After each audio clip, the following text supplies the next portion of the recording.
Alright, magandang araw po sa inyong lahat mga kababayan, Batang Maynila to it's. Ito mga kababayan, marami pong pumalag dyan po sa petisyong inihain ni Vice President Sara Duterte sa Korte Suprema. Ano ba yung petisyon? Para harangin ang napipintong impeachment trial laban sa kanya. Ayan po mga kababayan, yung pinalaga ng ilang mga kongresista at maging yung akbayan mga kababayan. Alam ko akbayan pumalag din. Teka lang, silipin ko lang Ito po yung balita dito sa Abante. Ay, hindi pala akbayan, Makabayan Black. Ayan mga kababayan, kinundina ng mga miyembro ng Makabayan Black ang paghahain ng petisyon ni Vice President Sara Duterte sa Supreme Court na naglalayong pigilan ng impeachment trial. So yan mga kababayan yung ginawa ng kampo ni Sara Duterte. Marami po nagtatanong, pwede bang hadlangan ng Supreme Court ang impeachment trial? Yan din po ang katanungan natin. Kasi unang-una, hindi naman tayo abogado.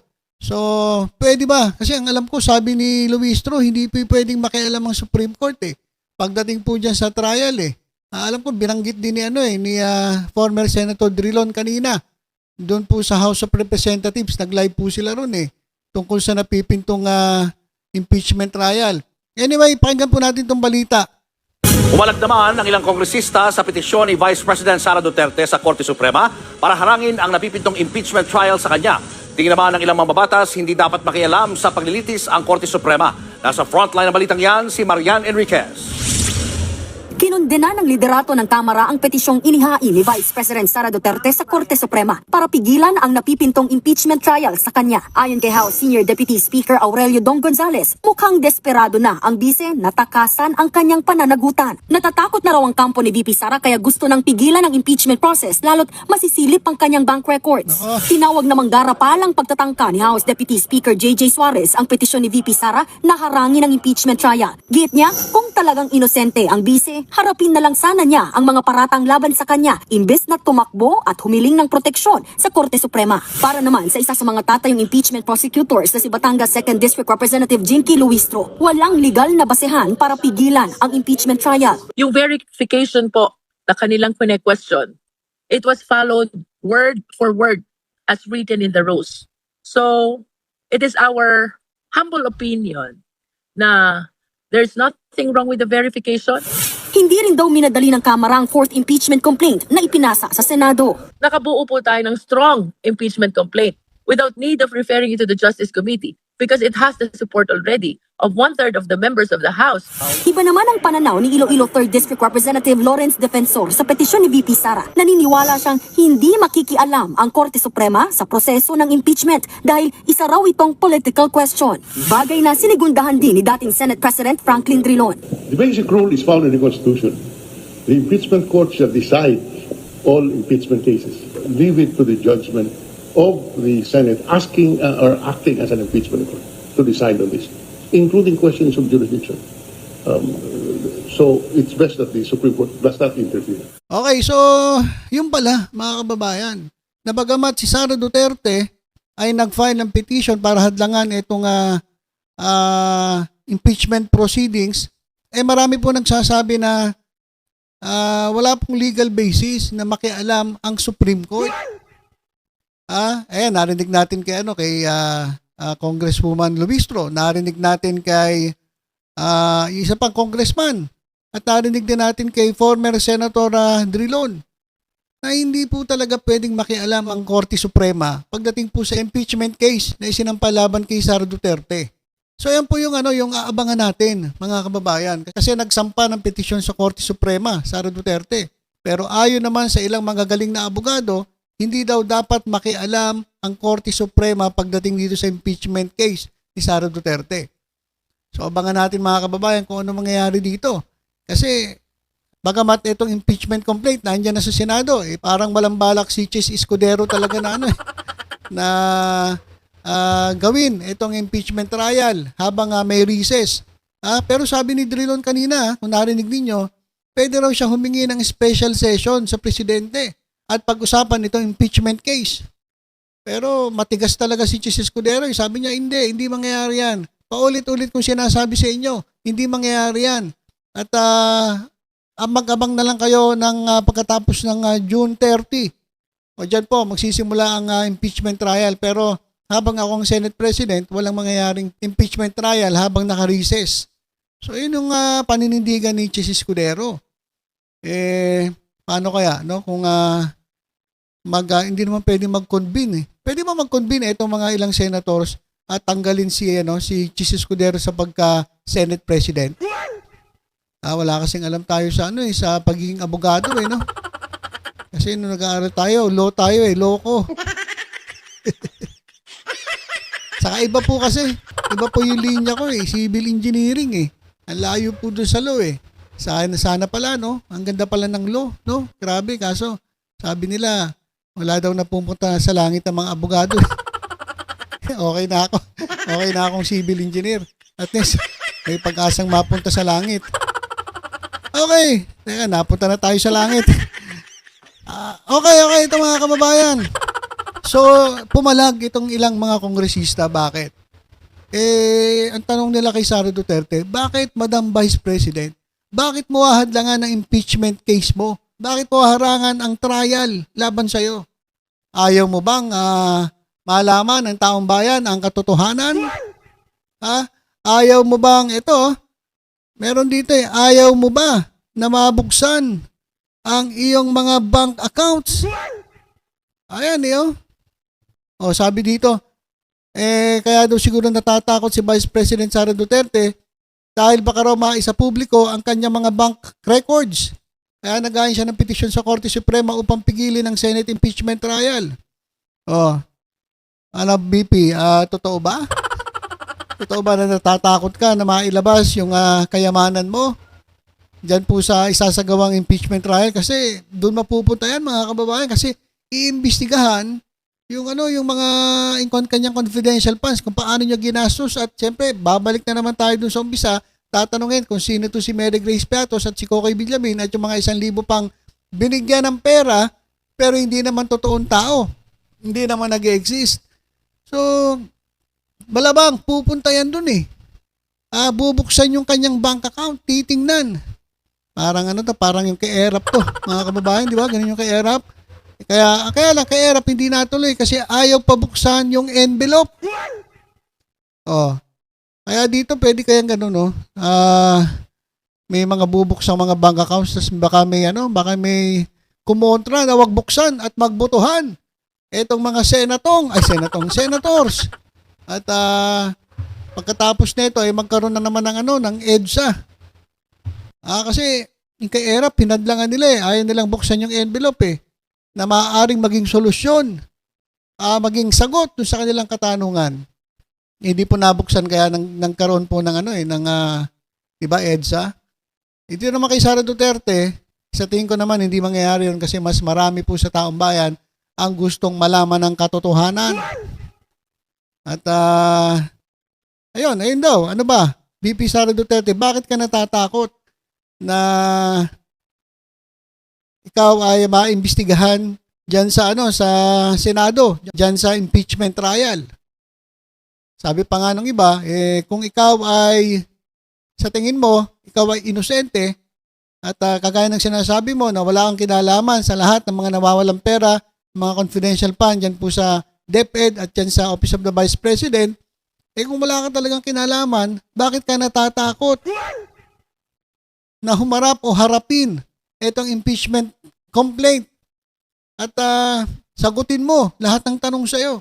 Ito na yung pagkakataon para sabihin mo sa taong bayan, ipagtanggol mo yung sarili mo kasi lagi mo sinasabi na ginigipit ka, lagi mo sinasabi na iniimbento lang lahat ng mga bintang sa iyo. Ito magkakaalaman. Ang tanong ngayon, bakit mo ngayon pinipigilan? Bakit ka natatakot? Yan lang daw ay katunayan mga kababayan na malamang at sa malamang etong si VP Sara Duterte ay guilty. Bakit mo hahadlangan?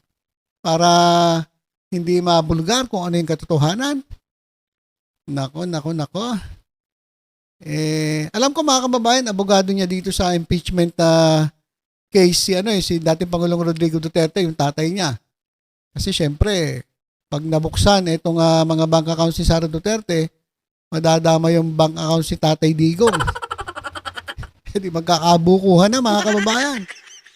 Pati yung baka pati bank account ni Pulong Duterte at ni Basti Duterte madamay na diyan. Ha? Kasi sama-sama na yun, dikit-dikit na yan mga kababayan eh. So, ayan po ang tanong sa ating Vice Presidente, Ma'am Vice President Sara Duterte.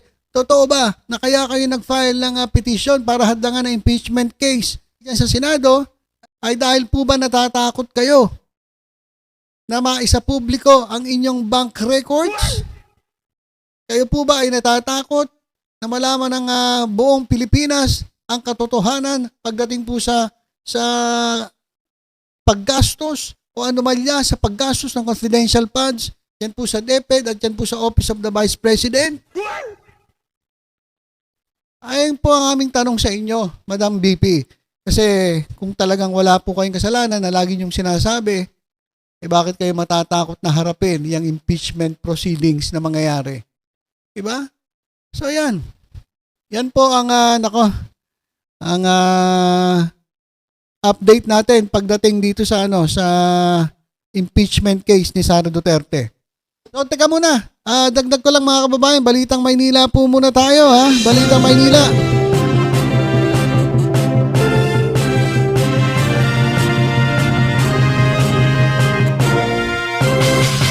Okay, ito mga kababayan, may post po si Dr. Hani Lacuna, ang Pet Malung, mayor ng Maynila. Mga kababayan, okay. So, City Hall on the go. Serbisyong diretso sa tao. Ayan po dapat, no? Hindi yung serbisyong diretso sa bulsa. Diba? Hindi yung serbisyong diretso sa bank account ng mga politiko. Dapat serbisyong diretso sa tao. Ayan mga kababayan, ayon po kay kay Mayor Hani Lacuna, simula po nang maupo siya sa pwesto, ay prioridad niya na gawing mas malapit sa tao ang mga serbisyo ng Manila City Hall. Ano ba yan, Mayor? Ano ba yung mga serbisyo na yan? Mula sa libreng check-up at gamot hanggang sa accessible na job fairs at mga programa ng lungsod ay direkta po nating ibinababa sa mga barangay para pabilisin ang paghatid ng tulong.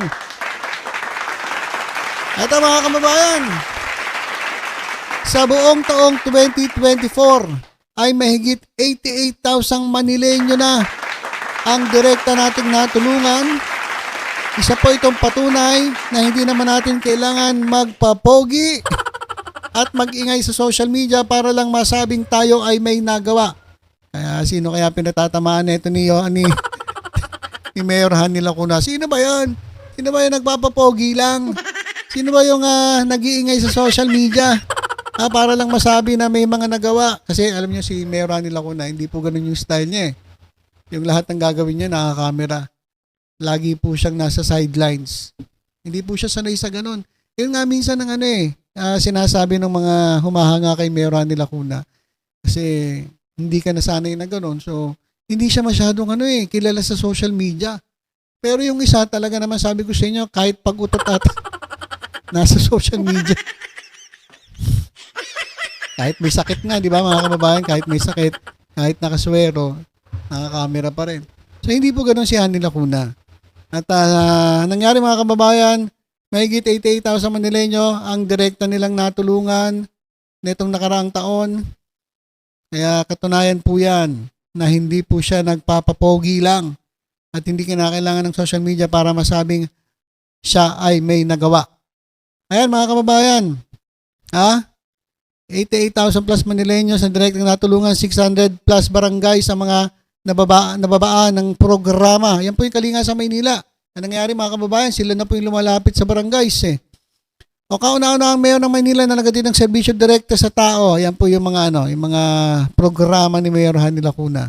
Medical mission, pet vaccination, civil registry, job fair, plastic recycling, traffic violation inquiries, solo parent, PWD ID, electricity water inquiries, clearing operations, asphalting requests, cable bundling requests, free dental services, free reading glasses. Ay nga kay Mayor Hani Lacuna ng reading glasses. Malabo na yung aking reading glass eh. Free medicines, free massage yan. Gusto ko rin yan. Papamasahe nga kay Mayor Hani Lacuna. Hindi kay Mayor Siyempre, yung kanyang mga taga-masahe. Hindi po night duty Hindi po ganun katulad ng mga ginawa ng isang pastor dyan. Oh, pre-massage. Yung lang ba? Yung pampatanggal lang ng lamig. Pre-haircut yan. Gusto ko rin yan. Haba na ng buko. Hindi na makapagpagupit National ID registration at TESDA training. Ayan po yung mga serbisyong naibigay ni Mayor Hani Lacuna dyan po sa 88,000 Manileños na direktang natulungan netong nakaraang taon. Kaya syempre, congratulations kay Mayor Hani Lacuna. Kaya sa mga batang Maynila, guys, sino ang pipiliin ninyo? Yung totoong naglilingkod? O yung naglilingkod lang at ginagamit ang posisyon para sa mas mataas niyang pangarap na maging presidente, vice-presidente, senator? Hindi po ganoon. Dapat ang paglilingkod po ay talaga may puso. At tingnan niyo po yung mga nasa paligid. Marami pong abangers dyan. Marami pong nag-aabang sa mga gilid-gilid ng isang kandidato. Huwag po kayong pipili ng pro-China. Huwag po kayo pipili ng ng pro-Pogo. Nako, ang piliin niyo po ay talagang para sa tao. At huwag po kayong kakampi sa mga naninira sa gobyerno. Doon po tayo, kina Mayor Hani Lacuna, Yul Serbo at sa buong Asenso Manileño na sumusuporta po sa Administrasyong Marcos. Kaya naman ang Administrasyong Marcos ay todo suporta dito po sa sa pamumuno ni Mayor Hani Lacuna. Alright? So ilan po mga kababayan, basta tutok-tutok lang po dito sa Batang Maynila to. Sa iba pang updates, ingat po tayong lahat. God bless po.